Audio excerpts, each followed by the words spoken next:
nonpartisan, grassroots organization. So we are here to provide information for you. We're not party specific or anything. We're just here to provide information that you can take and use for your votes.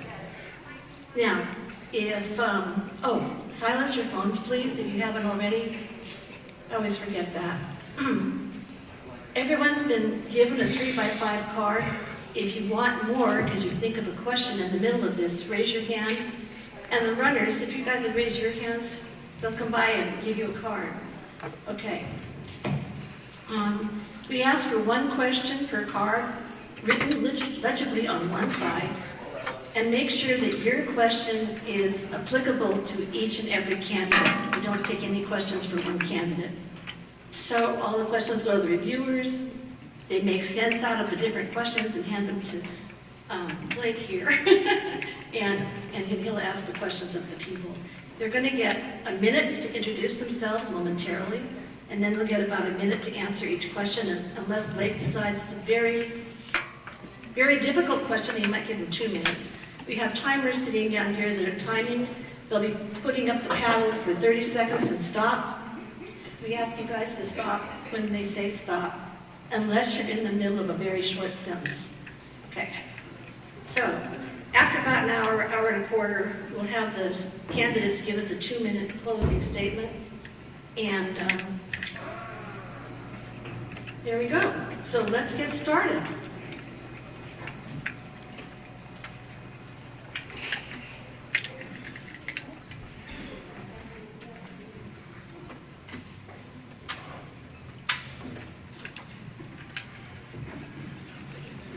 Otherwise, while we're waiting, conferring, my name is Blake Fisher. I'm proud to be your moderator tonight. Welcome to the beautiful historic Cascade Theater and the Reading Cultural District. How is everyone tonight? Good, thank you. And please, a round of applause for our candidates tonight. It's going to be a very wonderful evening. I know that things are changing. We did say that it was 2 minutes for introductions due to time. I believe we are going to move it to 1 minute. But we are still doing 2 minutes for regular questions, and we may give 3 minutes depending on the complexity of the question. So, I want to make that aware. Otherwise, let's start this off. When we go to our general question, Paul, you're going to be the one that leads us off, but for introductions, we're going to start with Rose and go down the line. Okay, Rose, take it. Oh, timers are right down here. Would you like to wave your hand? 30 seconds, they'll raise the yellow sign and then stop. And then if you keep going, I most likely will say stop. I will say stop. Okay. Rose, please take it away. Hello, okay, it's working. I'm running for Congress because I believe that our government should serve us and not the Epstein class. I'm Rose Penelope Yee. I'm a socially responsible and environmentally responsible business leader. I founded Green Retirement, a California public benefit corporation, and I co-founded We the Change, a nonprofit of women business leaders. I'm a Bernie Democrat, and I do not accept any corporate PAC or APAC money. And as your representative in Congress, I will make sure that I bring your interests in Congress, and I have people, peace, and planet as the 4 pillars of my campaign. And I hope to share more about it with you. Thank you, Ms. Yee. Passing over to Mr. Geist. Hi, I guess I have to cut to the chase. I thought it was really 3 minutes.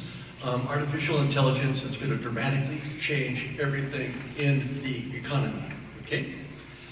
Elon Musk has said that there is a 20% chance that artificial intelligence will cause human extinction, okay? He's not going to make a profit saying that. Gabriel Amade said there's a 25% chance it will cause human extinction, not to mention the huge job loss. Okay, now I think if AI must take all of our work away, then AI must work for us. And I've got 30 seconds, so let me say that if you go to my website, electtimgeist.com, you'll see more things about my character and campaign priorities. And it's done in music and music videos, and so it's entertaining. Please share that with other people, and thank you for being here and listening. Thanks. Oh, just one more thing. My sweetheart says that sometimes I look like I'm angry when I'm being batty. I'm not angry. Thank you, Mr. I'm worried Geist. about you. All right. Mr. Burgess.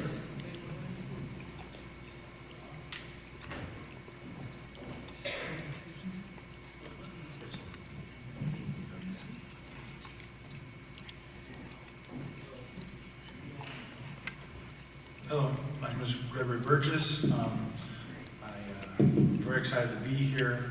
I've actually have some roots in Shasta. My aunt and uncle moved up here, and she taught special ed, and I taught special ed. What's really motivating me, I started working on my particular interest in helping change the world, quote unquote, back in COVID, when COVID hit. My concerns are food security is one of my main concerns, because that's what's happening. COVID taught us how fragile this food system really is, and I'm also here because I used to be a special ed teacher, so I'm here for the 13 to 30-year-olds, because we got to leave a better place for them. I'm 60, I'm on my way out, I need to help make it a better place. That's my goal. Thank you very much. Thank you, Mr. Burgess. Mr. Huffman. Hello, everyone. I'm Congressman Jared Huffman. I want to start by thanking the League of Women Voters, the volunteers, congratulating my fellow candidates, and thanking all of you for caring enough about our country to spend an evening with us. In 2 months, all of us will vote to determine who will represent this region in Congress, and there's so much at stake. Your vote will decide whether this region is represented by someone who understands we have an affordability crisis, and that the federal government should be prioritizing lowering your grocery costs, your utility bills, your gas prices, lowering your health care costs, and saving rural health care. All of these things instead of a reckless war of choice in Iran, instead of trade wars that are turning our allies into enemies, and instead of culture wars that pit us against each other, instead of massive tax giveaways to billionaires. This will also decide whether this district is represented by someone who will push back on a president who is in many ways out of control. That's what our Constitution was designed to do if Congress works as it was designed. I'm here to introduce myself as Thank the you, Mr. candidate Hunt. with the most experience and the proven Thank you. record to meet this moment. Mr. Thank Hunt. you. All right, I'm going to pass this over to Ms. Valles. My name is Angelita Valles, and I'm running for Congress. I'm living the same challenges that all of us are living and facing every single day. I've spent my life serving in executive leadership roles. I worked as a prison warden, a director of finance, director of human resource, city council member, college board president. Today, I'm a business owner running an organizational leadership development consulting firm. So I understand firsthand what it means to meet payroll, deal with rising costs, and navigate government regulations and make businesses successful.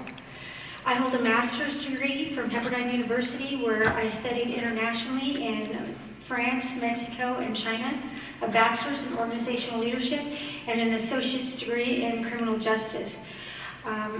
More importantly, my experience comes from real life working, leading, and living the same struggles. I am a proud constitutional conservative. I believe in strong... Thank you, Ms. Valles. Mr. Saulsbury. Imagine if some of the hardest moments in our history could have been prevented, not because people don't care, but because they think people stop listening to each other. My name is Paul Saulsbury. I'm a single father, and I work as a mobile crisis clinician, often responding to emergencies and crisis at all hours of the day and even at the night. I don't see politics the way most people do. What I do see is people struggling to pay for groceries and gas, waiting weeks for access to health care, and making sure that they feel safe within their community. That's why I'm running, to focus on community safety, healthcare access, and relief for cost of living. I'm proud to be a Republican. This role I'm serving, if elected, will serve all people, from the redwoods to the ranchlands. Because I don't believe that If we don't start listening to each other again, we're not going to solve anything, and the people of this district deserve better. Thank you, Mr. Saulsbury. Ms. Littau. Testing.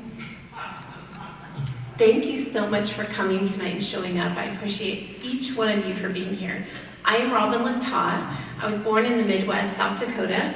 When I was 18 years old, I went to the United States Coast Guard, so I'm a Coast Guard veteran. I lived in Sacramento for 15 years, stay-at-home mom and wife, raised my children, went through divorce, moved to Redding 10 years ago, where I've been raising my 4 kids as a single mom. They're all here in the second row with some of their friends. I'm running for Congress because there needs to be change. All the decisions that are being made at the top have drastically impacted my life at my front door with me and my children in ways that I wouldn't wish upon anyone. I am the struggling mom in the community, the mom that when I look for resources, I'm finding struggles on every single area. So I've advocated in our community. I've helped single moms. I have a single moms group, the only one in Redding that I know of. Thanks, Ms. Littau. Thank you. Mr. Saulsbury, you're going to lead us with our question, but before we begin, could you pass that microphone in front of you to the stage?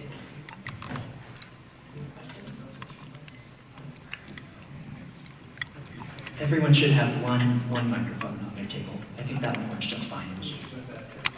Thank you.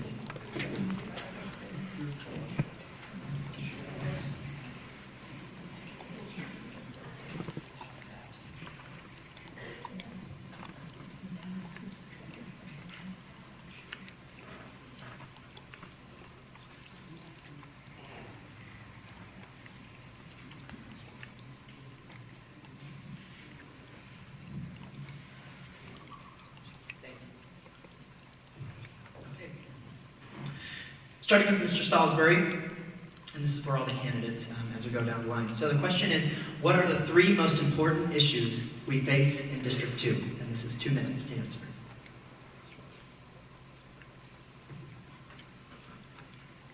Well, for me, as I've looked over the entire district of all 9 counties, I believe that it comes down to 3 core areas: community safety, access to health care, and cost of living. We're all asking the same question: how are we going to pay our bills? How are we going to remain safe? And how are we going to take care of each other and take care of our own needs? This is a very diverse district, going from the Redwoods to the Ranchlands.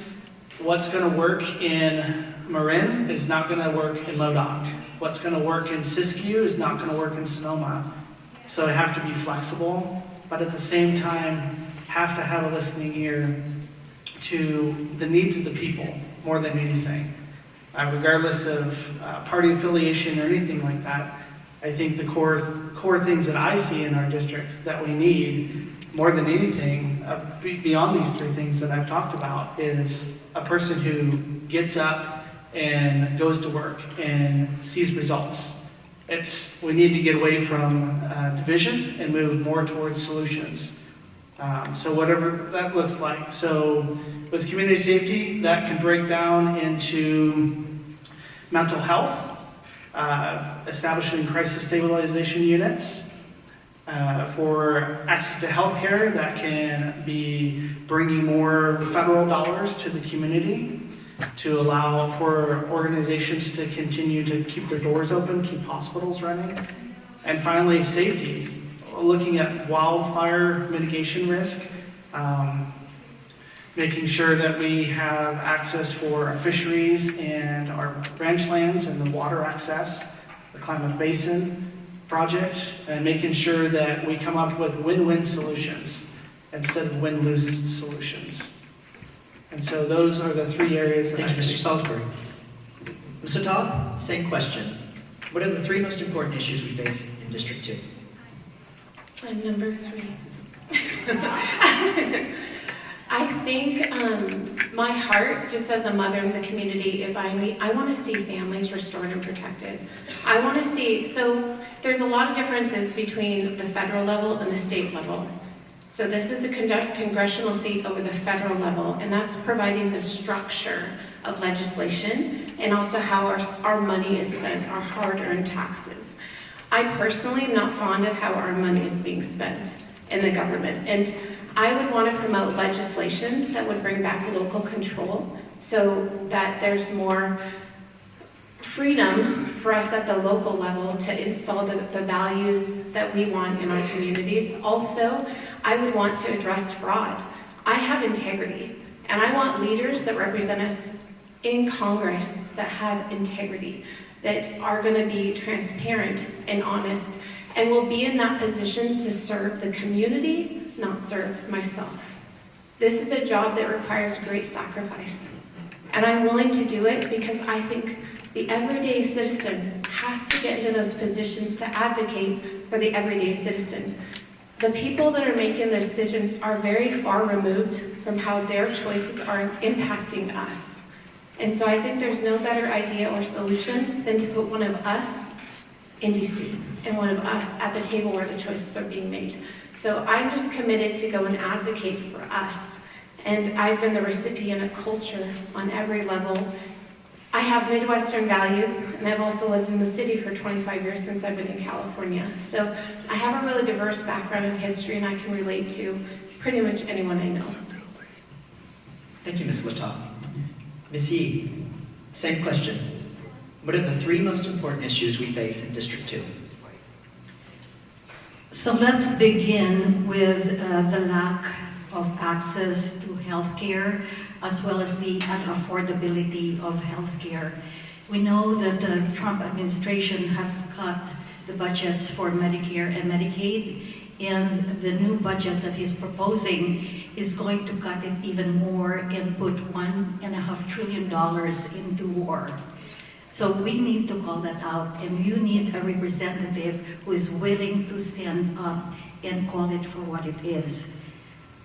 After healthcare, we have an affordable housing.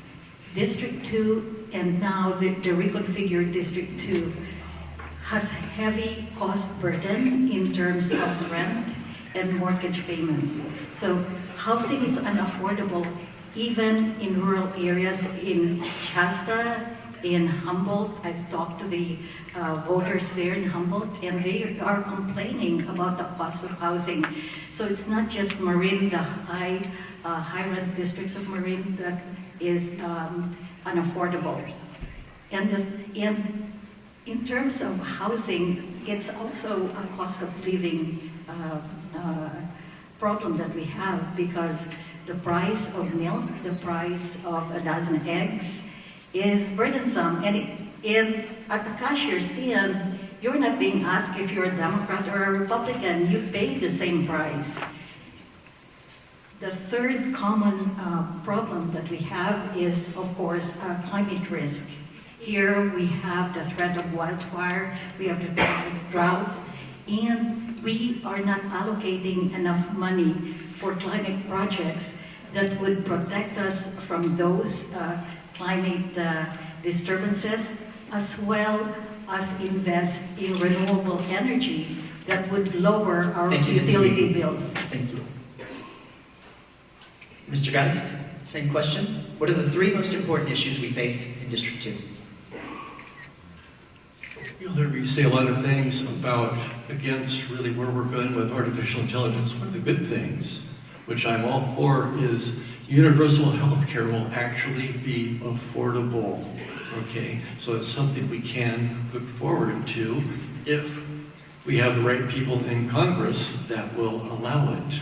Okay, so safety from dying because you can't afford health care is an important issue.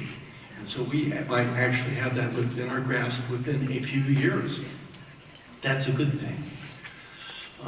Crime is a problem. Have you ever parked in the Bay Area and left anything of minor value visible in your car and walked away for, say, 10 minutes or 20 minutes? I don't recommend it. What will happen is they'll bash in your car window and take whatever it is. It could be, a 20-year-old cell phone. Do they exist? Probably not. But you know what I'm saying. It's a big problem. One of the, I'm sorry to say, well, not too sorry to say, the stupidest thing I've ever heard And a political campaign was defund the police. Please. Okay, so that's a problem. Now, in this district, fire is a universal problem in the summertime especially.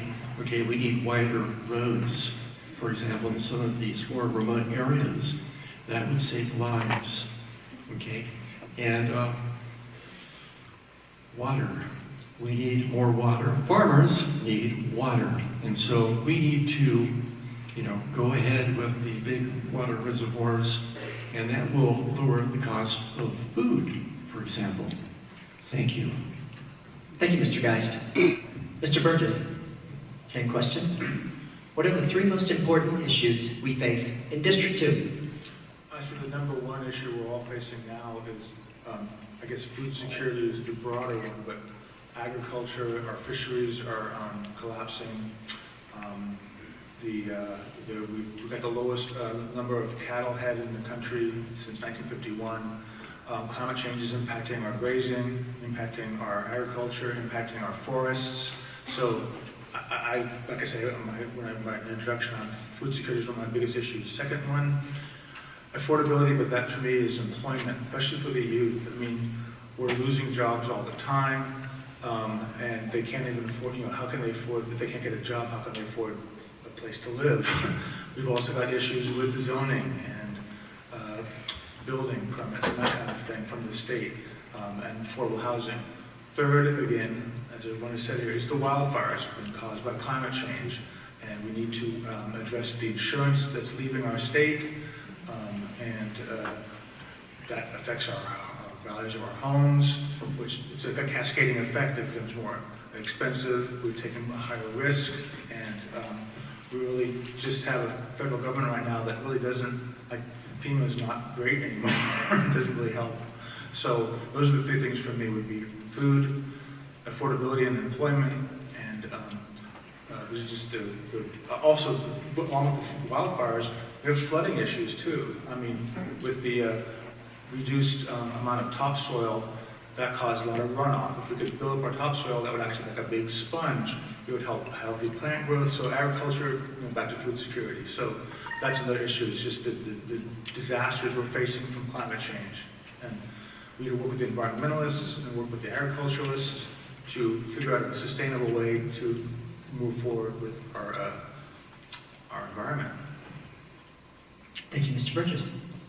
Mr. Huffman, same question. What are the three most important issues we face in District 2?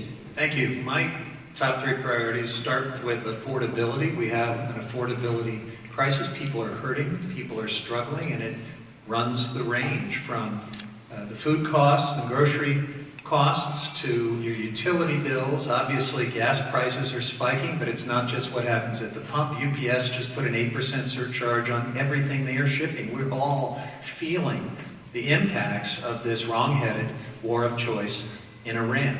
But across the board, there's an affordability crisis, and Congress needs to get very serious about tackling that. Second, I would say the accountability of our federal government. Now, this is an important part of what Congress is supposed to do. If you read Article 1 of the Constitution, it's all of those authorities that are supposed to provide a check and balance on corruption, on abuses of power. And one of the things that's so disturbing about this moment that we are in is that check and balance has not been there. Congress has not been doing its job under Article 1. So that's got to change. And accountability means that we reassert that authority. We grab trade policy back, budgeting authority, all of these things to get our federal government back on the rails. And then finally, I would say the third is a suite of natural resource related priorities at a time where climate change is presenting extraordinary challenges. So I am currently the ranking member, which means I'm the top Democrat on the Natural Resources Committee. What that means is that this time next year, I hope to be holding a gavel and chairing a committee that is so very important to every community in this region, for our public lands, for our tribes, for our wildlife, for our water.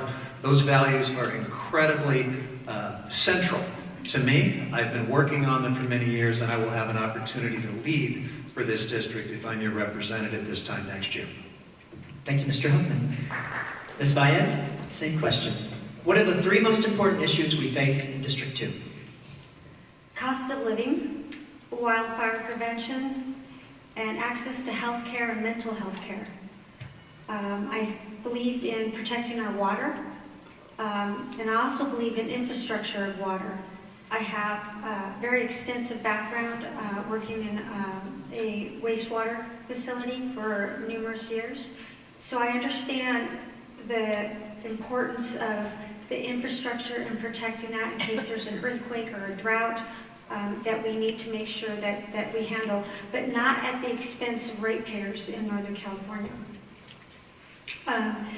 Public safety is extremely important with my prison background, and I was also a professor for criminal justice at a local college, and that's very important. So I understand how to strengthen public safety in our area, and I will vote and fight for anything related to, our taxes going up, and fight for getting our cost of living down and protecting the water and keeping insurance rates in check so that we can keep families here in their homes and not be a slave to the FAIR Plan.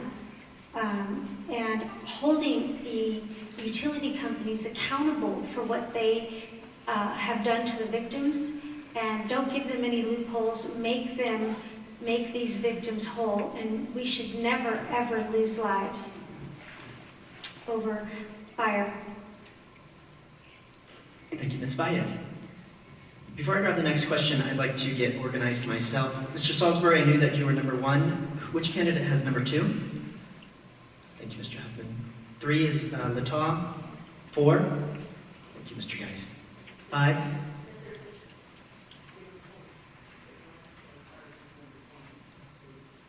Just go there. Thank you. Okay. Thank you.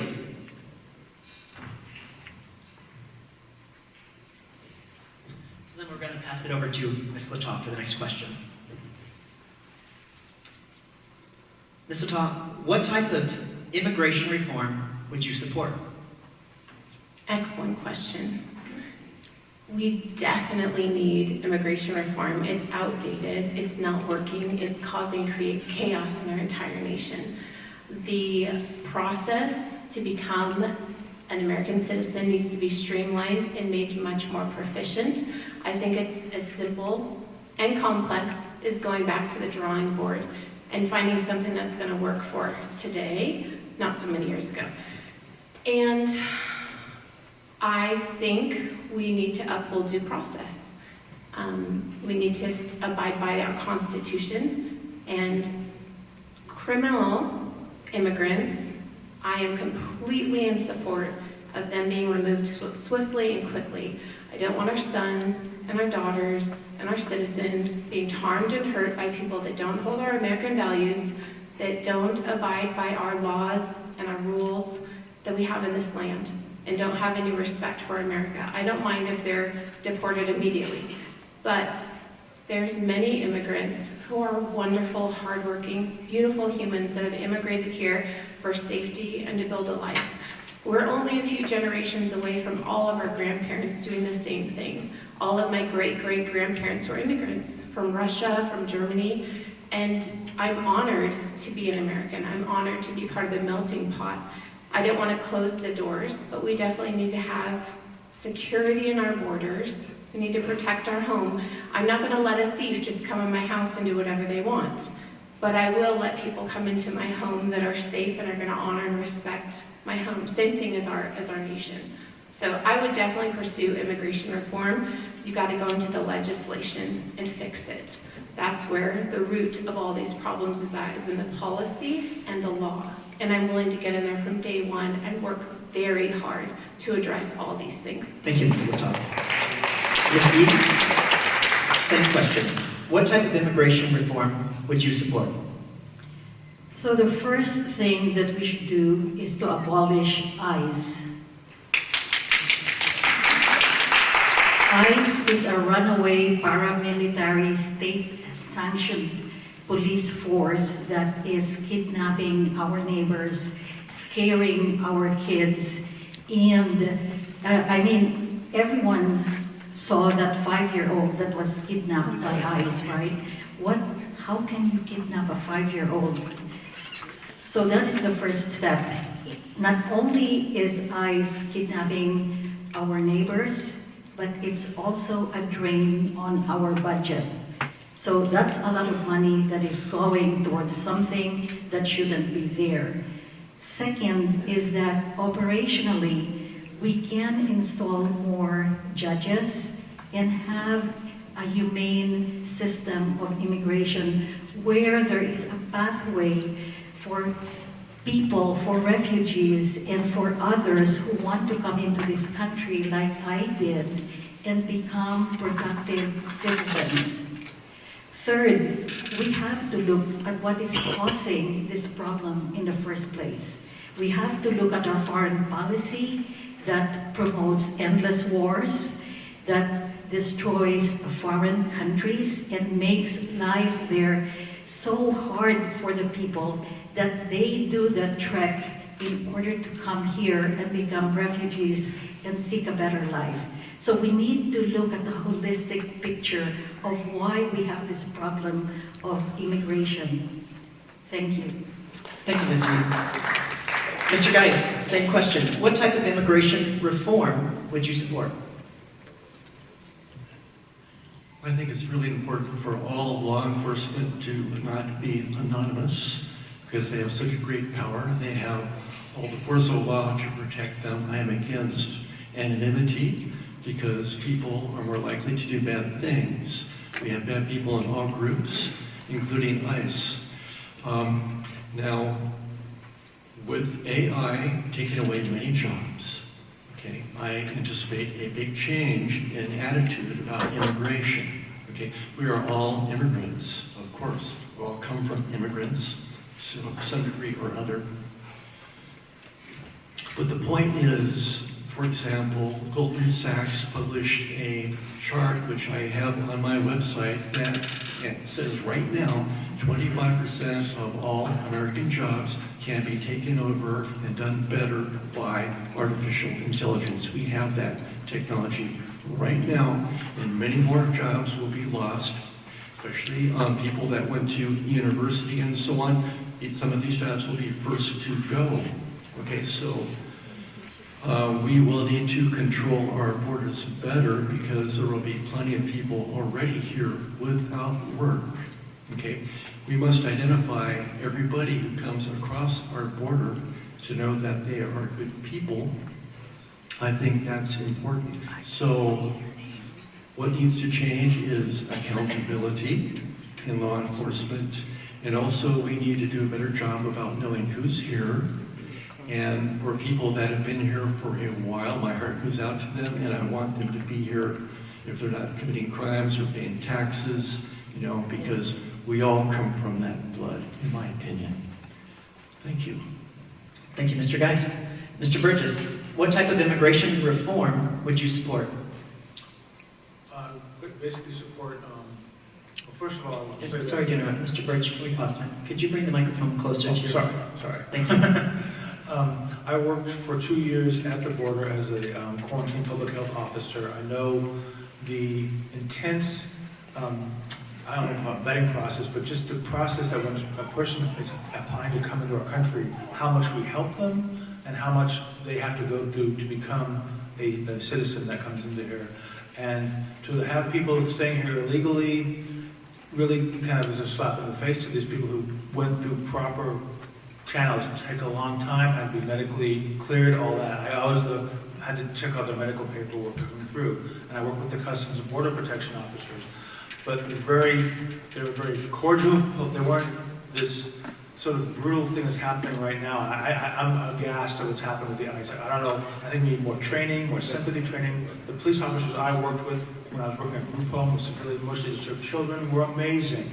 So I think we need to have these officers. I think a lot of them are paramilitary and need to be trained, just empathy training.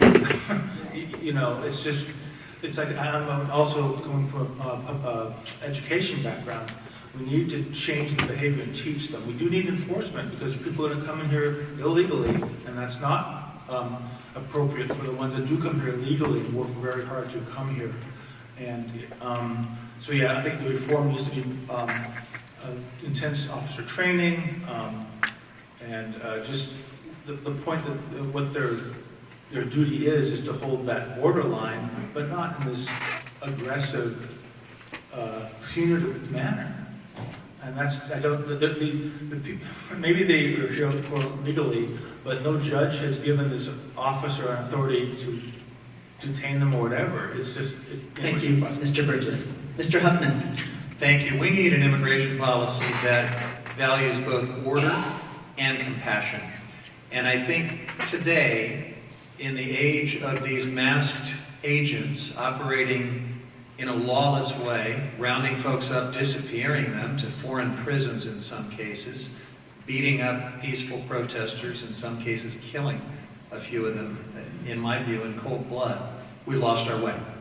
So we've got to get back to those two values. We can have an orderly and safe border with points of entry that are closely monitored, that are secure, and we can also have an immigration system that recognizes that we've always needed immigrants in this country. They've always been valuable parts of what it means to be an American, and we have seen far too much scapegoating and vilifying and dehumanizing from this administration. I believe those who are here playing by the rules should not only be treated as human beings and stop the scapegoating, we should give them a pathway to citizenship. That's what a comprehensive immigration reform would look like. I am one of those who in these past few months has drawn a line. Not one more dollar to fund ICE until you tear it down to the studs and fundamentally reform this out-of-control paramilitary agency. And I'm going to hold the line, and you can count on me to live up to that commitment. Same question. What type of immigration reform would you support? I support legal immigration. I'm a product of my grandfather came over on the Busettle program, which was Farmers of America, and he brought over his entire family, and he did it legally. He waited in line. He did it the proper way. I have a problem with former administrations of this country that allow anybody to walk in the door without even vetting them. We got criminals. We have Americans being killed by criminals. We need to make sure that these immigrants that do come in and provide a legal path for them, that they have the ability to sustain themselves in this country, that they're not draining our benefit system and us taxpayers. So I'm very adamant about legal immigration and secure borders. For public safety of our communities, it's very important. Thank you. Thank you, Ms. Valles. Mr. Saulsbury, what type of immigration reform would you support? Well, that's a really tough question to answer without having a full range of experience like Mr. Huffman. But I will say this: that what I know can keep me from what I need to know if I don't remain in office. I don't expect to go into Congress if getting elected knowing all the answers. I would support looking at other types of forms of immigration from other countries and seeing what would work well for our country. I do believe that there are areas where we can improve, but I also believe that there are areas of our immigration that are working just fine. I do not believe that completely abolishing ICE is the answer, but I do believe in making sure that we do have order and compassion at the same time. Human life has to not be political. It has to be dignified in a sense where we look at it and say, why are people coming here? How can we get the people that want to come here and want to thrive to come in a quick, economical, and smooth process? The people who are coming here to cause destruction, tear things down, and affect our safety within our communities. that has to be addressed. Whether that's new technology of vetting people coming across the borders, we have to look at our border security and make sure that we are making every effort to make sure that our border is secure. So through this entire process, it's a very straightforward, but it is a very complex issue. And so I would support an immigration policy that both Thank you, Mr. supports Saulsbury. compassion and order. Thank you. Beginning with Ms. Yee, the Save American Voter Eligibility.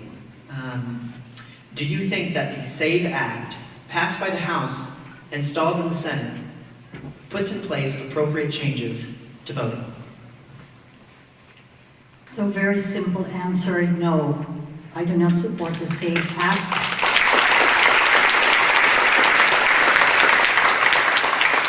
Any barriers that we put in place to prevent people from voting, from expressing their rights as citizens, should not be legislated into law. And as your representative in Congress, I will be voting against it and advocate against it if that comes up. Thank you, Ms. Yee. Mr. Geist, same question. Well, I have to agree. I am not for intimidating voters. I think it would be giving too much power to the government in charge at the time. It could be abused. It looks like it is going in that direction. I do see some argument for identifying yourself, but how about ad registration? That should be good enough. Thank you. Thank you, Mr. Geist. Mr. Burgess, same question. Voting is the fundamental part of democracy, and to take that away. Oh, sorry again, I'm not used to the microphone. Voting is a fundamental act of democracy. It's so to try to finagle or say there's the voting machines are this way or that way. It's a manipulation, I think, of a basic right as American citizens, and I'd be against it as well. Thank you, Mr. Burgess. Mr. Huffman. Yeah, I'll tell you why I voted no on the SAVE Act in the House, and will do so again, because it's about voter suppression, plain and simple. And, those are dark days. I think we have progressed beyond a type of politics that tries to prevent millions and millions of people from voting, but that's what this legislation is all about. By requiring all of these arbitrary and extreme identification requirements that may sound superficially reasonable, but not everyone can afford a passport. People on Indian reservations might have tribal IDs that won't qualify. People who live overseas, people in the military, people in the states of Washington and Oregon that vote almost entirely by mail, and millions of Californians who vote by mail. So this is extreme. It is about voter suppression. And why is it happening? Every independent investigation of this big lie about election integrity has come back and shown it's not an issue. And the reason is it's already illegal. It's already a felony. If you're a non-citizen and you try to vote, you're going to get caught. You're going to go to jail. All of these conspiracies upon scrutiny never add up. All of those lawsuits that Rudy Giuliani and others brought, thrown out by Republican judges. So this is a scam. It's about voter suppression. I am for giving everybody the right to vote and making it easier, not harder, to be part of our democracy. Thank you, Mr. Huffman. Ms. Valles, same question. I believe in voter integrity. I believe that, everybody has a way to get a driver's license. We have to show our ID to board a plane, to do pretty much anything in this country. And I think that the Democrats don't want this because then they won't have anyone voting for them. So I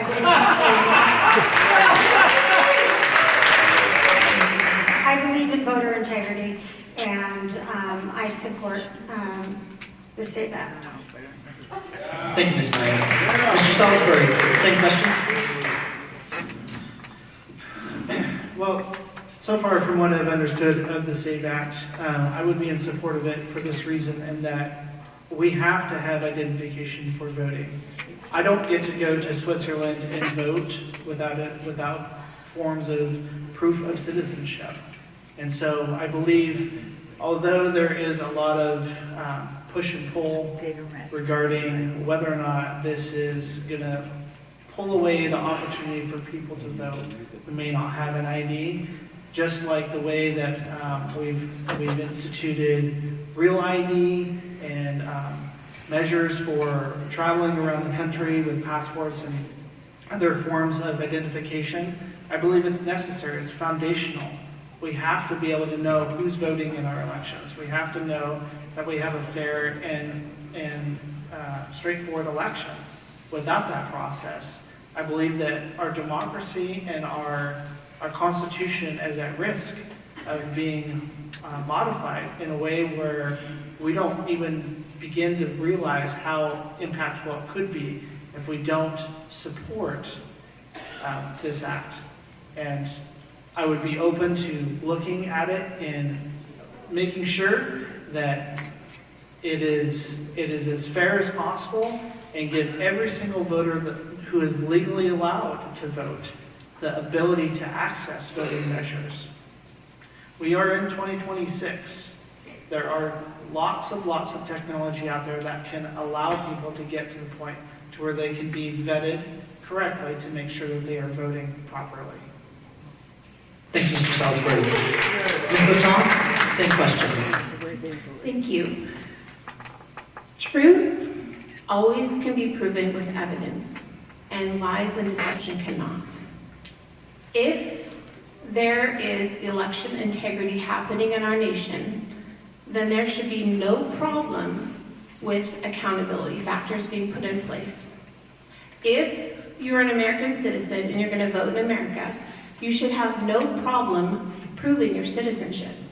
I have to take my ID and prove my citizenship and my ability to drive a car, to go to the doctor's office, to take my kids to the dental office. Every single thing I do, sign my kids up for school, requires identification. This is not a big ask for our voting process to hold people accountable so fraud and corruption is stopped. If there is not integrity in our voting system in our nation, then what does our vote count for? Right now we have a culture that won't even show up and vote. My own kids, their generation, does not want to vote because they think it doesn't matter. Why do they think it doesn't matter? Because they're not seeing an impact where their voice is being heard, so they're not showing up. We don't want our nation to be a laughingstock. We need to let our yes be yes and our no be no.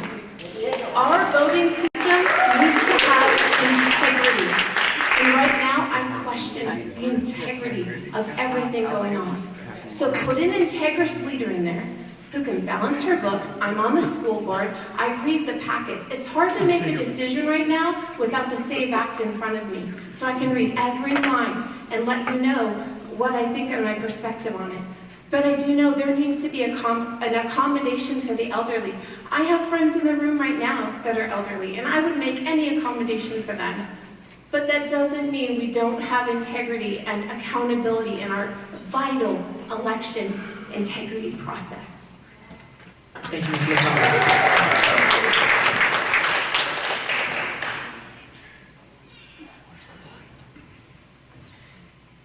Mr. Geist, what will you do to keep Social Security and Medicare solvent? That's an excellent question. It's a very difficult question. I'll tell you why. Because artificial intelligence, here we go again, okay? It's going to take away most of our jobs, okay? Certainly in the next 10 years, it's going to happen. Okay, so how do we pay for Social Security for the baby boomers? The tax base, that's going away, okay? So I'm all for the billionaires who are developing artificial intelligence to have lots of nice, pretty things, but you know what? They can't have everything, okay? Like I said, if artificial intelligence is going to take away our work, artificial intelligence needs to work for us. They need to cover the cost and expense of Social Security and Medicare. And like I said, I am for universal health care. It will be possible. At least we get that. Thanks. Thank you, Mr. Geist. Mr. Burgess, same question.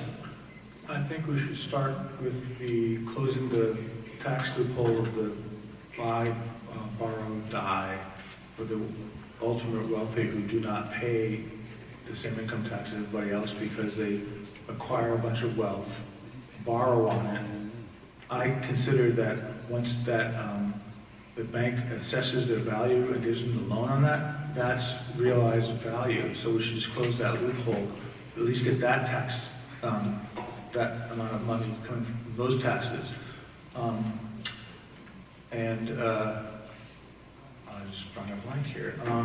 So yeah, the buy, borrow, die issue. Also, yes, if corporations under that weird railroad law that happened in Santa, whatever it was down there, are considered human beings, have certain human being rights, then they should be paying equal income tax. They keep saying it's the double taxing thing. The corporation originally from the founders was considered for public good and was supposed to work for temporary public good, public works things, and was supposed to cease to exist. Well, now they're existing in perpetuity. They're not being taxed.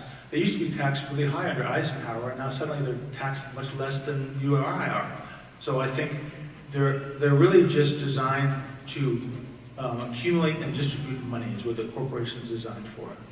And I think that also one of my ideas is to move the idea of the worker as a liability to a worker as an asset. That as a worker, you bring, and I did this because I was a Teamster, and they're trying not to pay us a cost of living wage. And I'm like, I was a school bus driver. I go, well, no school bus drivers, no company. What are you guys doing?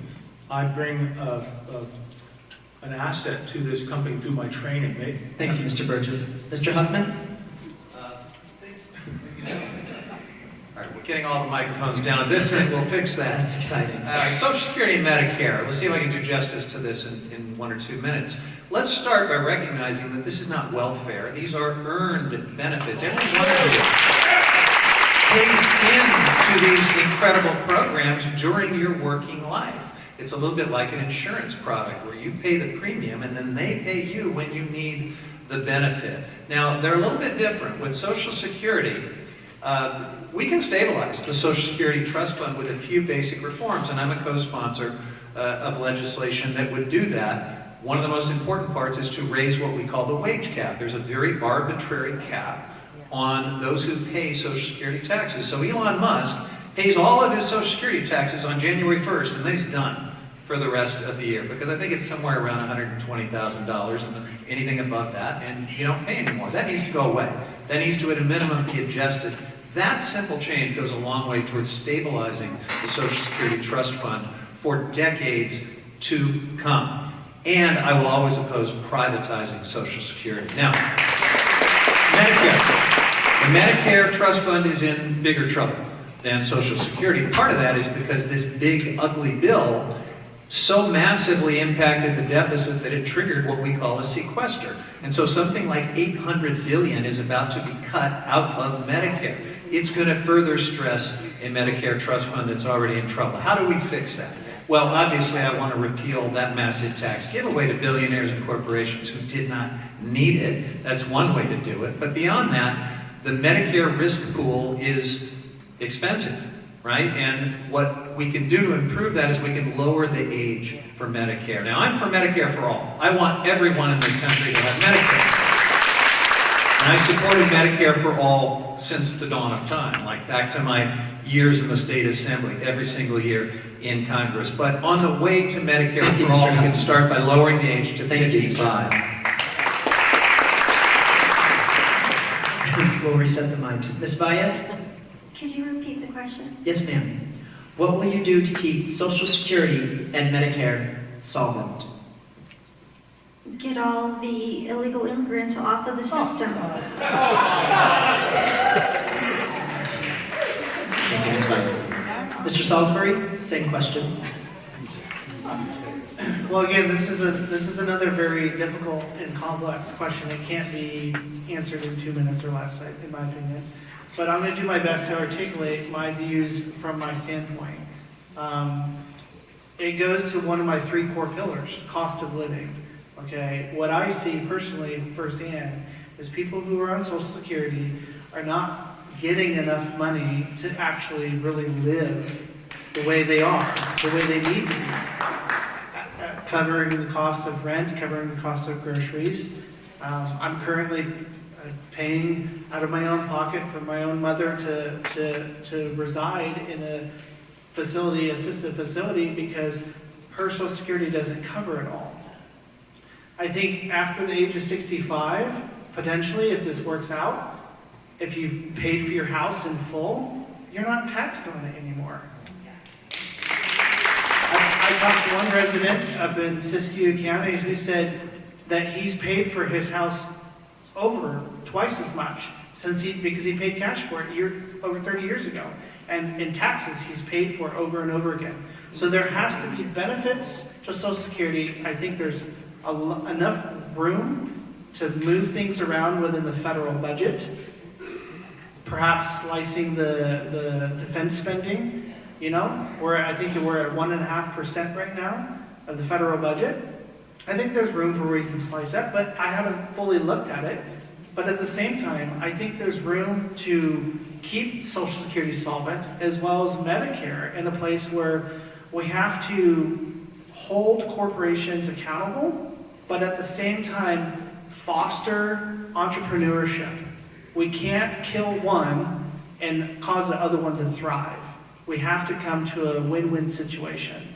And so that would be my focus. Thank you, Mr. Saulsbury. Ms. Littau, same question. Thank you. I love to break complex things down into simplicity, and I like to bring everything big and bring it into my own house, my own home. When your bank account is empty, do you get to go to the store and spend more money? This cup is empty. There's nothing in it. I can't drink from it. I can't get anything from it. America right now, we have a huge problem because we're in the red. There has been mismanagement of our taxpayer dollars. It is getting put in the wrong places, in the wrong pockets. And while other people's pockets are full, mine are empty. And I'm working hard every day to put food on my table and pay my bills and feed my children and do all the work that every American's to do. But where is the money that I'm investing into our community, into our nation, into our leaders? Why is the account empty? Because if whoever's budgeting up there in DC or at all these legislative levels, if they were putting the money in the right buckets in the right places, we wouldn't have to have this conversation about Medicare, about Social Security, about infrastructure, about our roads, about things. Our money is supposed to go towards building and securing for the American people. So we have to go to the root, and the root is mismanagement, it is fraud, it is wasteful spending, it is poor legislation that is ruining and wrecking everyone at the middle and lower levels of income, which I qualify in. So I want legislative reform, I want accountability in DC, and I want to know where our taxpayer dollars are going, because I'm tired of seeing an empty cup when at home I have to always keep something in my bank account to put food on the table. So if I can manage my own household, I guarantee you that I can go up there and say, we can't spend money we don't have. Simple. Thank you, Ms. Yee, what will you do to keep Social Security and Medicare solvent? So do you ever wonder why, when it comes to questions of public goods and services, we're always asked where the money is? But when it comes to war, nobody asks that. Do you know that the Iran war, as of yesterday, has already cost us $38 billion? And when we talk about Medicare, we do not even have Medicare for all. Our country, all of us here, seated here and up here on stage, deserve universal, single-payer healthcare system. A system where if we get sick, we can go to the hospital and not have to worry whether we have insurance or not. a system where if we get cancer, we do not have to worry about getting medically bankrupt. And so how do we indeed fund that, if that is the question? It is a question of allocating our resources, our tax dollars, towards public goods and services that serve us. It is high time that we stop spending our tax dollars on war. Like in 2024, for example, there was the Israel Supplemental Appropriations Bill that sent an extra $26 billion in military aid to Israel. Why isn't that money going to us? Why isn't that money being spent on Medicare? Why isn't that money being spent to preserve Social Security? And of course, I agree with raising the wage cap. It's at $184,000 right now. It should be raised, and high-income individuals should pay into Social Security. Thank you. Thank you, Ms. Yu.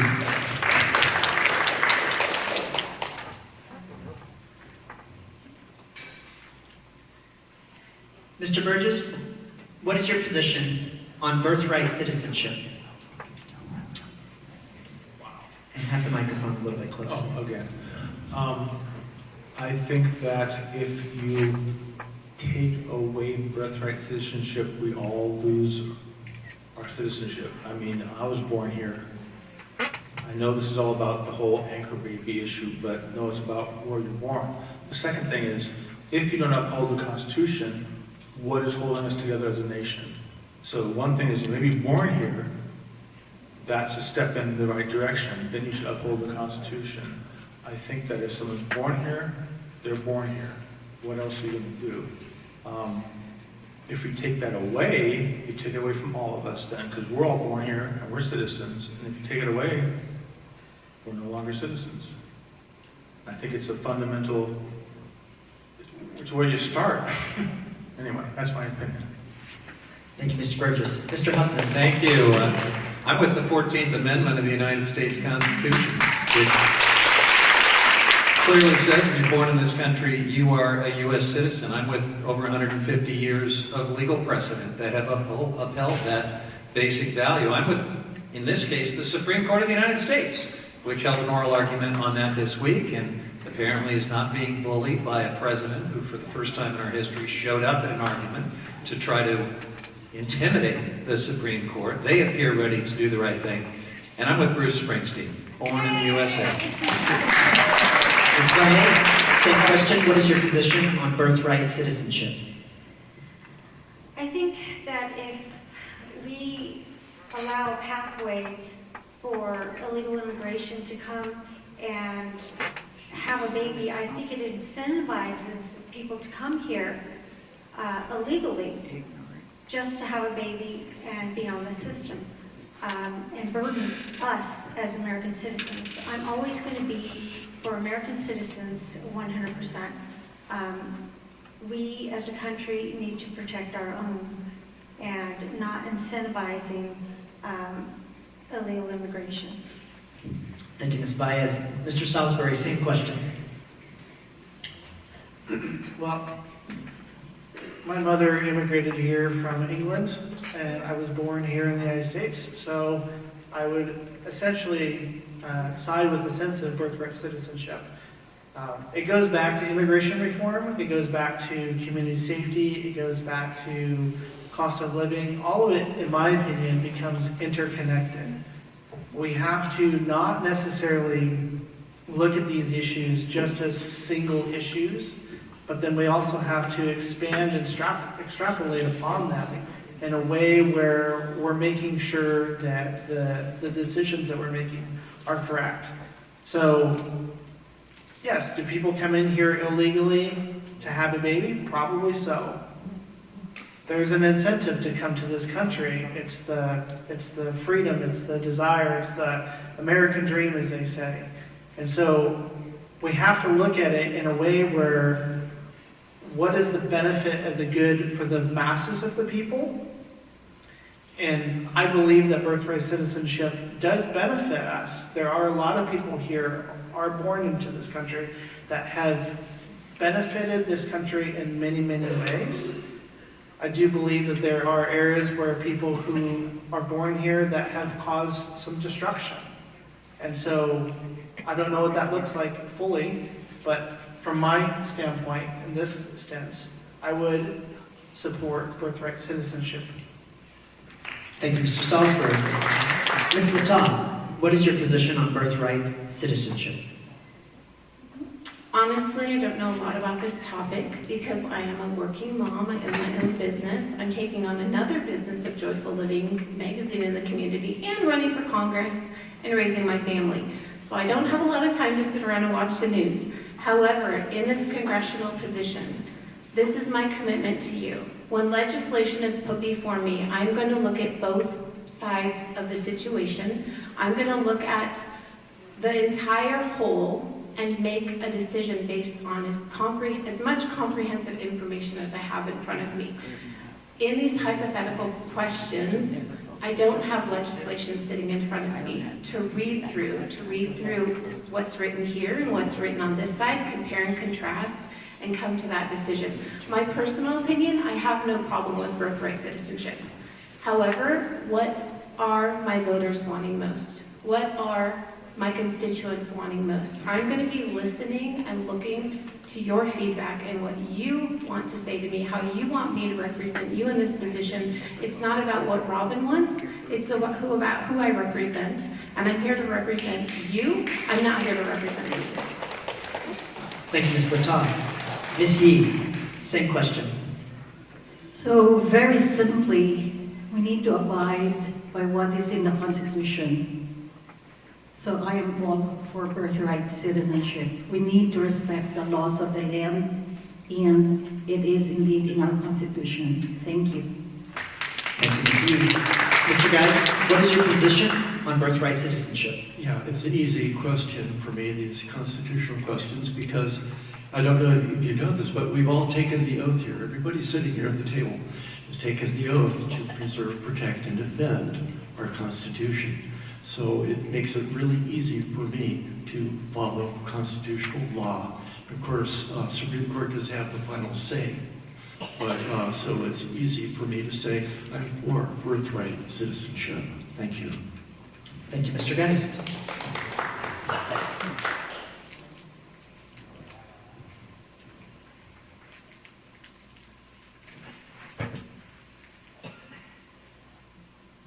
Thank you. And we'll probably only have time for one more question after this.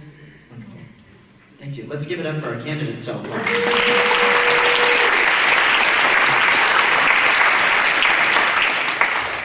Candidates, what is your policy on national parks, EPA, clean air, and water?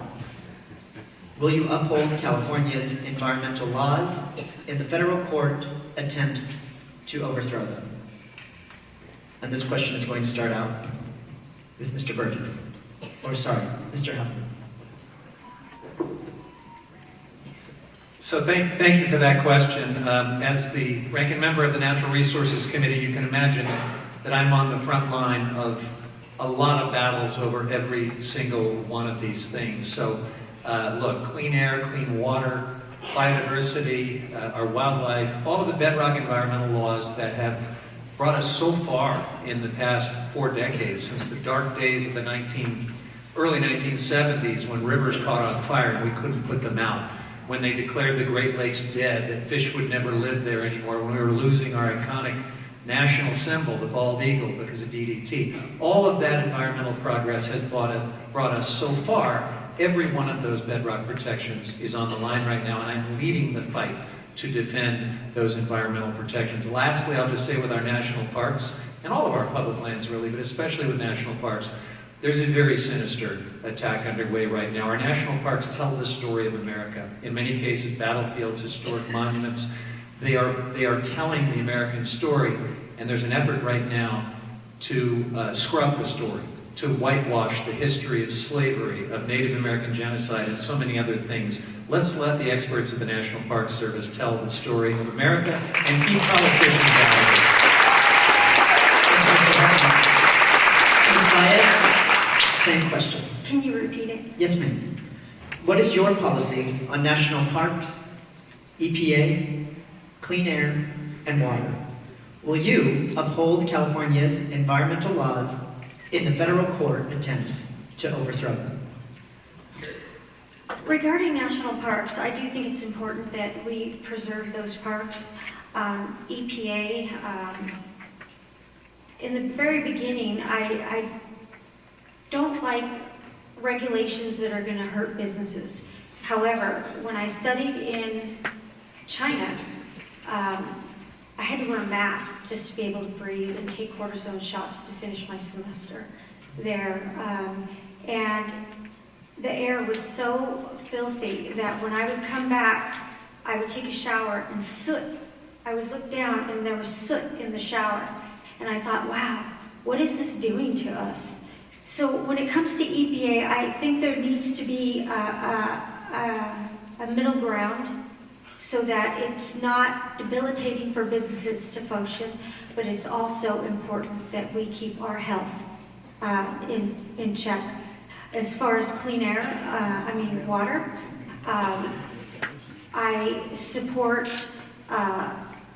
water not being dumped into the ocean to save the fish where we have wildfires. I protect our water, and like I said, in my water background, I think that it's important that we do have clean water, but not to support a little fish where our communities are being burned down. Thank you, Ms. Valles. Mr. Saulsbury, same question. Yeah, so with national parks, it's a very historical aspect of our country. For 7 years, I was able to travel around the country as a flight attendant before moving into mental health. And I had an opportunity to go to several of the national parks and explore some of those areas. It's very vital to our history. It's very vital to preservations. At the same time, we have to look at the overview of how our national parks are being handled, make sure they're handled correctly. When it comes to water, water is the lifeblood of our district, quite honestly. Up in Siskiyou County, water is essential for the lifeblood for our farmers. We're putting these regulations on farmers where there's emergency shutoffs, and it's affecting our economy. It's affecting the livelihoods of the farms. It's affecting businesses. A lumber company, I believe up in Siskiyou County, had to shut down because they couldn't afford to pay their employees anymore. When it comes to the EPA, it goes back to my 3 core pillars: community safety, cost of living. We have to make sure that everything is safe and effective. A lot of times when you start looking at policies over people, you realize that there's a lot of red tape going on. There's a lot of pointing fingers. And if you notice, when you point a finger, there's 3 fingers pointing right back at you. So I would want to look at it in a very broad but very strategic way to make sure that whatever is going to benefit the most majority of the people, that's what I would do. And when it comes to California, I'd have to look at the legislation to see if that's going to benefit our district, but then also benefit the people. Thank you, Mr. Saulsbury. Ms. Littau? Last question. I got it. So for my profession, I've had a cleaning company for the past 9 years. So I clean every day, all the time. Cleaning is one of my favorite things.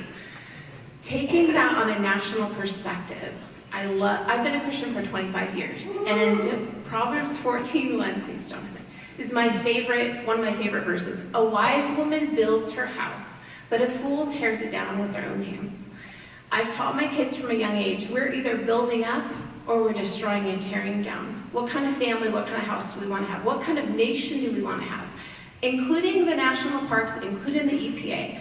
We want clean water, we want a functional nation, and we have to find a way to work with our farmers and our ranchers and support them so we can have food, so we can eat, so we can have clean water, so we can have a beautiful land.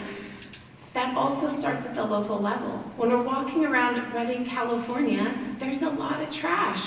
There's a lot of trash in our creeks, a lot of trash in our neighborhoods. When we're going for walks, it starts at home. It starts with raising our kids up to love this land that we live in, to take care of what we have. So this is a big holistic approach from the top down, but there definitely needs to be legislation that's going to provide the infrastructure to make America, keep America very beautiful. This land that we love, this land that we call home. But we are all part of the solution, and we're also all becoming part of the problem. So we all have to do our part to make this place beautiful, to clean up the mess, starting in our own homes, our own neighborhoods, our cities, our states, and working out from there. So I commit to vote on legislation that's going to keep America beautiful, freshwater, healthy. I love this nation, and I want it to be here for generations to come. Okay. Simple. Thank you, Ms. Littau. Ms. Yee, same question.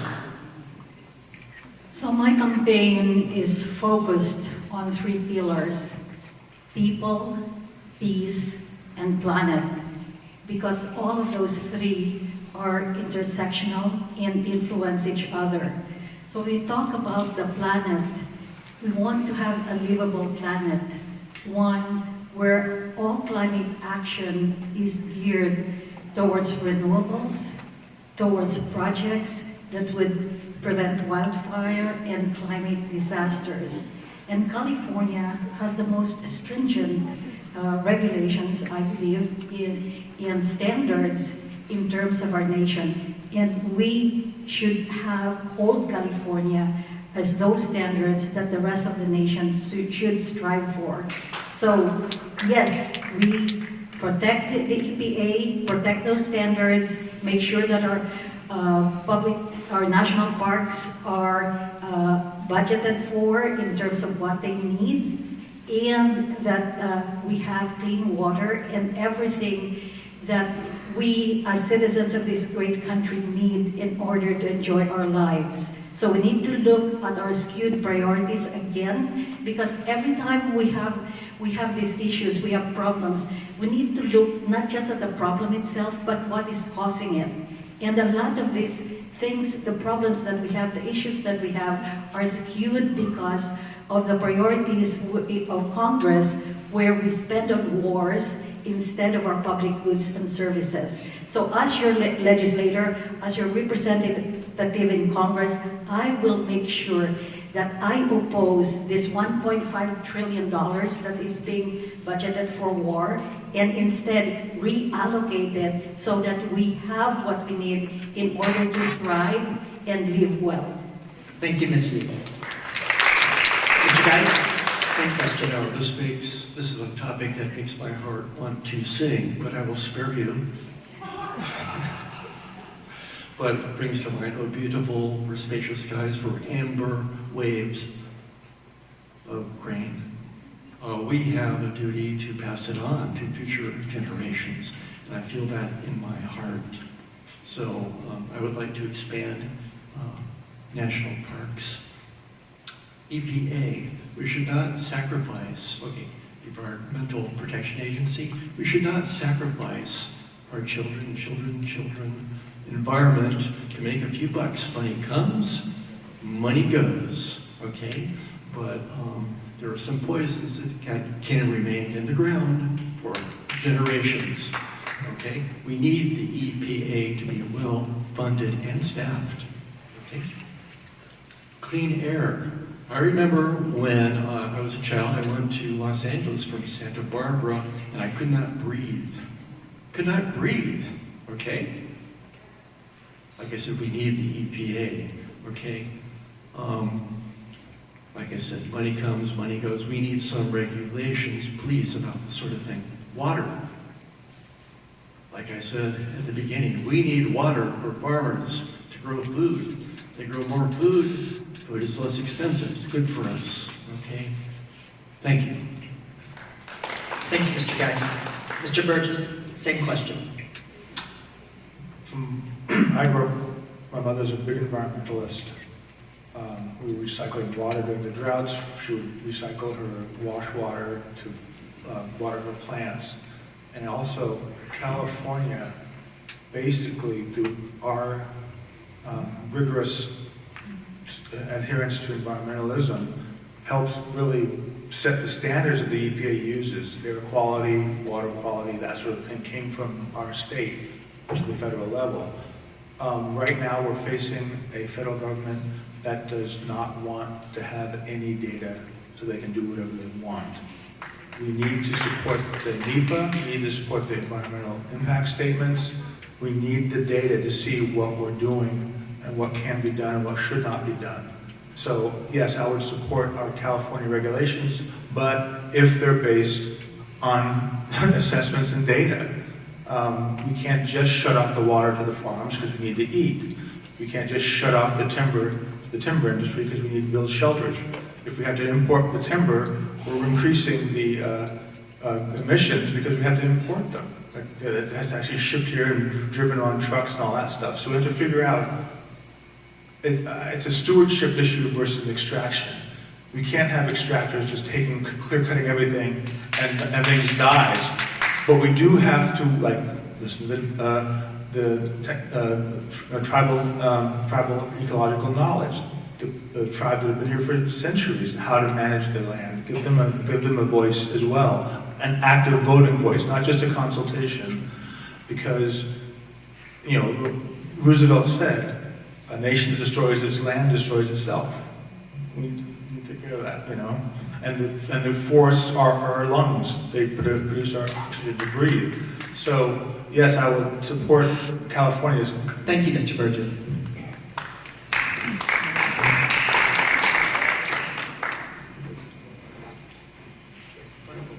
We have time for one more question, and then we'll move on to closing statements. This will be 1 minute time limit for this final question. And we'll be starting with Ms. Valles. If elected, how much time will be spent in Shasta County? Will you have a Shasta County office? Absolutely. If I'm not in session, I'm going to be here working with the people, listening to your needs and your concerns. So yes, I will have an office here. Thank you, Ms. Valles. Mr. Saulsbury, same question. Absolutely. I've lived in Shasta County for 18 years, so this is my home. But regardless, every county in the district, I would make myself accessible to. I've already created a mock schedule of what my week would look like when I'm not in Washington, D.C. I'd be traveling around the district to every community, giving an opportunity for all voters, both Republican and Democrat, to meet with me, have dinner with me, ask me questions, all sorts of things. And I would definitely have an office here, as many offices as I could within the district, as much as possible. This is not about me, this is about representing the people of this district. We need a voice, we need a strong voice for this district. Thank you, Mr. Saulsbury. Ms. Littau, same question. Yes. Yes, I would. I would be home here as much as possible while doing this congressional role because I love my family. I want to see their beautiful faces and sleep in my own bed once in a while, and I am so accessible. I try to make myself accessible as a school board member. Every single month I have a meet and greet. I go for an hour, sit at the coffee shop, say, hey, any parents and constituents that want to come talk with me, present your concerns, let me know. I am always checking my email. I'm always communicating with my community. I'm an open book, and I'm willing to have a conversation about anything at any time. So I absolutely will be available in this role to do what I'm supposed to do, which is represent your voice. So I really hope for your vote, and thank you for the honor of speaking tonight. Thank you for your time, and thank you for coming. Thank you, Ms. Littau. Ms. Yee, same question. If elected as your representative in Congress, regrettably, I would have to resign my position as chair of the Democratic Central Committee of Shasta County, but I will continue on supporting you and also still be part of the Democratic Women's Club, and I hope the Raging Grannies, and also be a member of the Shasta County chapter of organizing committee rather of DSA. I live in Reading, and I love it here, and I love the people. I love all of you, and it would be so much fun to be in Congress and also to be here to represent you. So thank you. Thank you, Ms. Yee. Mr. Geist, same question. We are so lucky to live in Northern California. Can you agree with that? Absolutely. Wow. It's so beautiful. Marin, Del Norte, Modoc, it's all so beautiful. As for Shasta County, well, I have a place with 120 fig trees just outside of town. I imagine I'll be around a lot. And it'll be a pleasure to have discussions with everybody. My phone number is available, okay? To people in Reading. So call me, and I'll very happily serve Shasta and the rest of our beautiful 2nd District. Thank you. Thank you, Mr. Geist. Mr. Burgess, if elected, how much time will be spent in Shasta County? Will you have a Shasta County office? I mean, having to represent 9 districts, I give a proportion of the 9 district time to Shasta. I love it here. Like I say, I have roots here. My aunt and uncle moved up here, and I would visit Thanksgiving, Christmas. I always enjoyed seeing Mount Shasta when I came up here. And Tim Geist is right. Northern California is beautiful. Been driving around to Modoc, just driving to different places is wonderful. So yes, I'd love to. I'd be chomping at the bit to come back from Washington just to drive around and meet with you. But I would have to obviously. I think some of the smaller counties like Trinity and Modoc would also be, they've been sort of neglected. I think I don't have offices there too. I have to balance that out. But yes, I would definitely include Reading and Shasta as one of my places I'd really love to come to and listen and learn. Thank you, Mr. Burgess. Mr. Huffman, same question. Thank you, Blake. I grew up in Missouri, the Show Me State, so I'm going to answer your question by showing you. Today is my 3rd trip up to Shasta County just this year. I've already been in every corner of this newly redone district, and I will be back a lot today. I had a chance to tour Shasta College, to see their amazing fire academy, to learn about their programs, the nursing programs, so many other wonderful services. I had a chance to tour downtown, to meet next door with Jefferson Public Radio, to meet the Chamber of Commerce and the Historical Society, the amazing arts community industry vitalized downtown here in Reading. And you asked about an office. I will absolutely have an office here in Reading. I commit to that. It will be staffed, and I will be there. This is not just how I'm campaigning for this office. This is how I will serve. That concludes it. Thank you. We're going to head to closing statements, starting with Paul. Mr. Saulsbury. This will be, it was 1 minute to begin. In my notes, it's 2 minutes. So, there we go. 2 minutes. Well, my closing statement, I would say this. You know, tonight we've heard a lot of policies. We've heard a lot of points of views. But at the end of the day, we have to ask ourselves, who is actually going to show up for us and do the work? In my role as a mobile crisis clinician, I meet people at some of the worst moments of their lives. And I have to build rapport with them in a very short amount of time. And I have to build alliance with them and find out what their needs are. When it comes down to it, it's these 3 core pillars: community safety, healthcare access, and cost of living. There's more issues and more concerns within the district that I see, but those 3 core pillars is what I'm standing on. I make myself available to every possible person in the room. I believe that it's not necessarily about left, it's not necessarily about right, it's about moving forward together. We are all in this together. Even though I would be seeking to represent everyone here in the room, we are all in this together.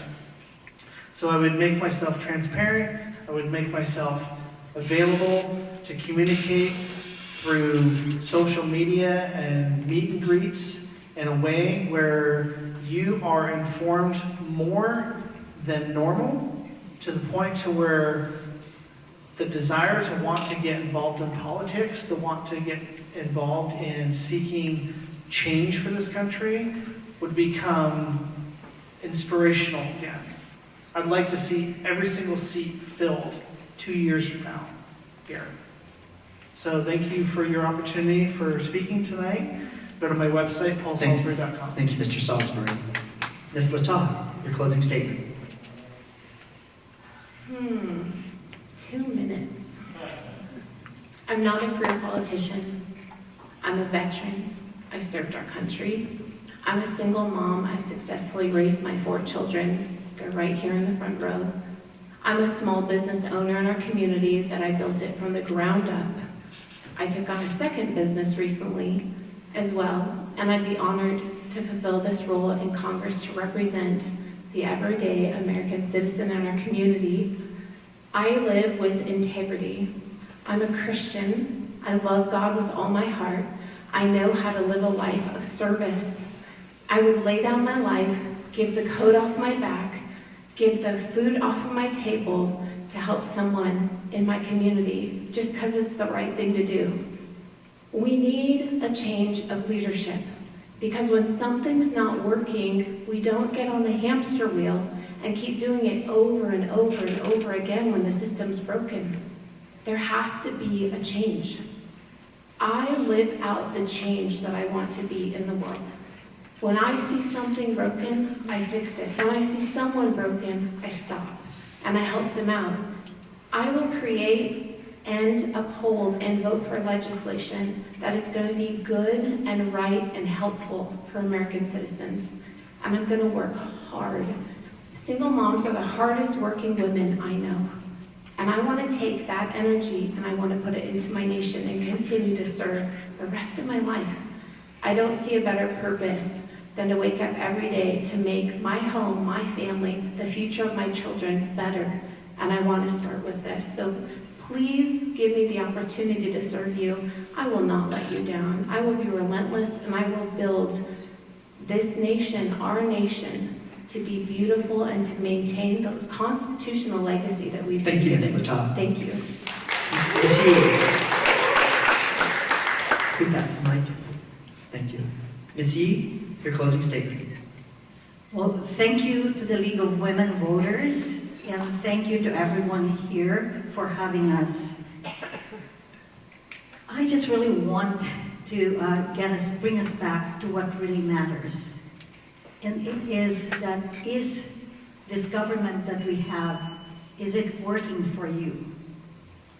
When you get sick and you cannot get health care because of cuts to Medicare and Medicaid, is this government working for you? No. When it's month end and you have to struggle making payments for rent or mortgage, is this government working for you? No. When you get gas and you cannot fill the tank because gas has gotten so expensive, is this government working for you? No, it is not working for a lot of us. It is working for the Epstein class, but not for most of us. I am running as a Bernie Democrat and running to focus on people, peace, and planet, so that we can have Medicare for all, so that we can have affordable housing, so that we can have peace instead of ICE kidnappings or wars in Iran and elsewhere. And so that we can have a livable planet where we have renewable energy that lowers your utility costs and climate projects that protect us from wildfire and climate disasters. We need a new direction.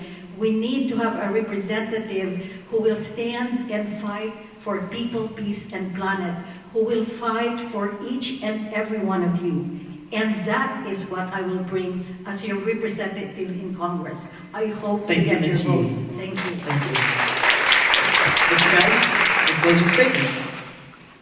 If you'd like to know more about my character and campaign priorities, I urge you to go to timgeist.com. My website has original music that I created, to explain where I'm coming from, and you can read a lot, because a lot of them are music videos, and I think it's entertaining. Please spread them around. My dear friends, we human beings are very good at fooling ourselves. We're very good at thinking that what has always been will always be. But that's always not true, really, right? And because we have inherited certain physiological mechanisms in our brain, our logical thinking can be short-circuited through a method called amygdala hijacking, which I will explain at another time. I don't have time. But just let me say that we do need to be more aware about where artificial intelligence is taking us, okay? Because all of the old assumptions about how the economy is going to go is going to be overruled. The aim of artificial intelligence, some of the CEOs will say, will be to, quote, drive the cost of labor to zero. Okay, please think about that. Please, it's online. You've got the information. You've got the quotes. I urge you, please, let's open our eyes. Allow me to be crude for 1 minute. I'm talking to myself as well.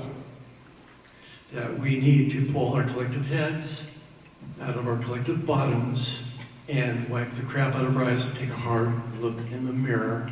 I'm being dramatic, but we do need to pay attention. Thank you, Mr. Geist. Thank you. Mr. Burgess, your closing statement. I really appreciate you all inviting me here to meet all of you. What I can say is California District 2 is a microcosm of America. It's one of the broadest, biggest districts in the country, just land-wise, out of the surface area. But it is rural, suburban, and urban. What we can accomplish here, because if you give me your ideas and we take them to the House floor, they become American laws, American ideas. And we are a very industrious, intelligent, caring district. And I think that if we can fix our problems here, we'll help fix the rest of the nation, because they suffer from hurricanes and climate change just like we do here. But we can set the groundwork here in our district that can set the example for the rest of the country. I think we have that power. That's what I would like to bring from you to Congress if you voted for me. I'm a show your work kind of person. My whole life has been dedicated to public service as a teacher, as a public health quarantine officer, as a postal carrier. I've always worked for the public, so I wish to serve you. And that was what my closing statement. I'm show your work. My God, 30 more seconds. Okay. So on my website is all the drafting bills since COVID, when I lost my job. I started really thinking we need to change the way we're functioning right now as a nation.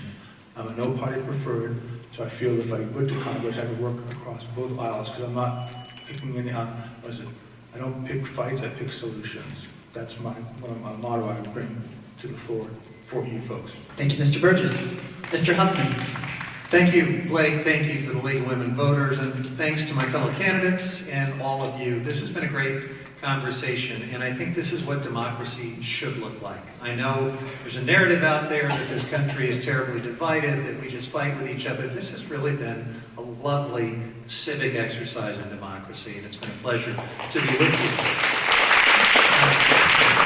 Now, I am the candidate up here who already serves in Congress. I have been representing your neighboring congressional district, just about 20 minutes west of here, including rural Del Norte, Humboldt, and Trinity counties, along with other North Coast counties for the past 14 years. If you talk to my constituents, they will tell you what kind of representative I am. It's not about partisan drama. It is about showing up, driving the long miles, understanding these communities and trying to solve problems, and I'm so proud of it. A lot of the work I do, you never hear about, you never read about. We serve 5,000 or more constituents every single year, delivering wins for them on all kinds of casework with federal agencies.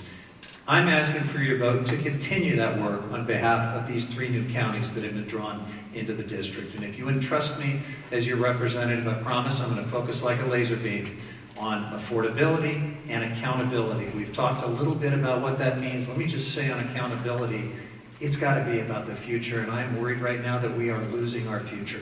In the last 15 months since Donald Trump took office, 95,000 scientists have left federal government. They've been driven out by political purges, by massive cuts to their agencies, by an Office of Management and Budget run by someone who says he wants federal employees to feel trauma every day when they go to work. We are ceding our future. These are the folks that are developing climate models, that are developing cures to cancer. They do such important work for Americans, and we've got to get back to winning the future. I am endorsed by the California Democratic Party, by labor groups, environmental groups, and I will be Thank you. Ms. Valles, your closing statement. I just want to say that I love Northern California. I think of everywhere I've traveled in the world, this is probably the most beautiful, scenic place I've ever been to, and I just love it. And I just want you to know that if I'm elected to Congress, I will fight for you. I will fight for law and order. I will fight for your rights. I will fight for everything that we need to make us a better country. And I think it's important that we don't forget where we all came from and make sure that going forward we make better decisions for the people. America first. God bless America, and thank you for having me. Thank you, Ms. Valles. Before we say thank you to everyone, get out your calendars because it is election season. So there are a few more candidate forums coming up. Wednesday, April 15th, the Shasta County Library, 5 p.m. to 6:30 p.m., Shasta County Supervisor, District 1. Thursday, April 16th, Anderson Senior Center, 6 to 8 p.m., Shasta County Supervisors, District 5. And finally, Wednesday, April 22nd, Shasta County Library, 5 to 6:30 p.m., Shasta County Clerk, Registrar of Voters. I'd like to say, please, thank you for your participation and your questions. Thank you to the candidates, and I'm going to pass the microphone to Pam. I want you all to know that we had Channel 7 live streaming this for people that are at home and can't be here. And we have Mike Flanagan making tapes so that you can check us out again or have your friends check us out. And come to the next 3 forums. They'll be good. Thank you for coming. It's been a pleasure. And you really stand out with your different personalities. I think that's wonderful. And thank you all for coming. Come again. Oh, one more thing. I have to tell you that the gals up here at the question table said we had a lot of excellent questions. We're sorry you couldn't get to all of them, but we couldn't be here till midnight anyway, so thank you and good night.